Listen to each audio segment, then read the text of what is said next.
السلام علیکم. نننۍ ویډیو د واتساپ د نیو پالیسي باره کې دا یو هایپ کریټ کړی شوی دی. ډېر زیات خلک په یاره کې دي، ترهه کې دي چې زمونږ میسیجز به لیک شي، زمونږ انفارمیشن به لیک کړی شي. نو آیا دا پالیسي څه ده او د هایپ ولې کریټ کړی شوی دی؟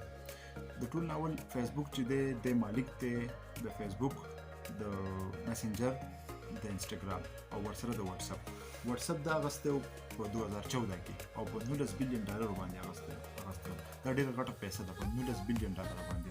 دا ځکه اغستی چې واتساپ د ټولو نه غټ پلیټفارم دی د میسیجز دپاره او دې باندې تقریبا 2.5 بلین خلک دي. نو فیسبوک پیسه څنګه ګټي؟ فیسبوک زیات پیسه داسې ګټي چې تاسو کم قسم شیزونه ډسکس کوئ، کم قسم شیزونه ګورئ، کم قسم شیزونه کې انټرسټډ یې. نو یو آرټیفیشل انټیلیجنس په دې باندې کار کوي او ستا په فیسبوک باندې، ستا په میسنجر باندې، ستا په انسټاګرام باندې او په کم شیز کې ته ډېر زیات انټرسټډ یې، د هغې متعلقه اشتهارونه بیا ستا مخې ته راوړي او په هغه اشتهارونو په ذریعه باندې د خلکو نه او د هغه کمپنیانو نه بیا پیسه ګټي. اوس په واتساپ باندې ډېر زیات خلک موجود دي، خو د واتساپ مخکینۍ پالیسي دا وه چې ستا پرسنل کومه ډیټا ده هغه زموږ دپاره داسې ریسپیکټفول ده څنګه چې دا په ډي ان اے کې دننه پرته وي. اوس هغې نوي پالیسي دا راوایي چې موږ به انټیګریشن کوو ستا د ډیټا د فیسبوک د پروډکټ سره چې په هغې کې میسنجر دی، انسټاګرام دی، فیسبوک دی. د دې خبرې مطلب دا دی چې ته کوم موبایل یوز کوې، دې کې کوم آی پي ایډرس دی، کوم سیم کارډ دی، پکې څومره پکې چارج دی، ته پکې څه ډېر زیات ډسکس کوې، څه پکې ته ډېر زیات اورې، څه پکې ته ډېر زیات سرچ کوې او ستا په موبایل کې واتساپ وي، نو هغه آرټیفیشل انټیلیجنس به دا هر څه کلکولیټ کوي او کوم چې د هغوی د اشتهارونو بیا پالیسي نو تاسو ته به هم هغه شیزونه بیا مخکې وي. وایي که چېرته د 8 فروری نه مخکې تاسو دې سره اګري نه شوئ نو تاسو بیا دا واتساپ نشئ یوز کولی. خو موږ د دې واتساپ نه مخکې هم دې هر نور پروډکټ ته اجازت ورکړی دی، که هغه ګوګل دی، که هغه یوټیوب دی، که ټیک ټاک دی، که هغه فیسبوک دی، که انسټاګرام دی. نو صرف واتساپ چې دی دوی به مخکې دا نه کول چې دا انفارمیشن به د نور پلیټفارم سره شیر کول. اوس به صرف دا د هغه سره شیر کېږي.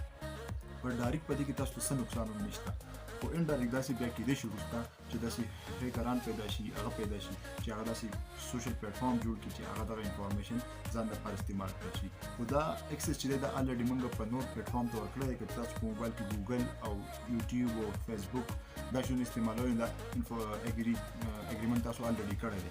نو داسې خاص خبره نه چې واتساپ له به تاسو ورکوئ یا ورنه کوئ.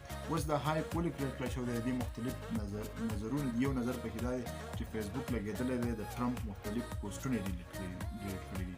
په هغې باندې د ټرمپ چې کوم ملګري دي، کوم غټ غټ خلک دي، هغې مختلف د دې پالیسي خلاف خبره کړې ده او هغې نه یو هایپ کریټ کړی شوی دی چې تاسو ټلیګرام ته لاړ شئ، تاسو دې ته لاړ شئ. نو دا یو نظر دی، کېدای شي ټیک هم کېدای شي، غلط هم کېدای شي. او هغه خلک چې دي هغه ډېر مالداره خلک دي، د هغې ډېر زیات فین فالوورز دي. نو هغه چې په ټویټر باندې خبره مشهوره کړله، په سوشل سرکل کې د هغې نه هایپ دومره کریټ کړی شوی چې په خلکو کې یره ترهه راغلې ده چې زموږ ډیټا به لیک کړی شي. نو موږ چې کله هم سوشل پلیټفارم یوز کوو الریډي موږ اکسس ورکړی. واتساپ هم داسې ټایم په ټایم باندې خپله پالیسي اپډیټ کوي. دا د نارمل پالیسیانو یو تسلسل دی، داسې خاص نوې خبره نه ده.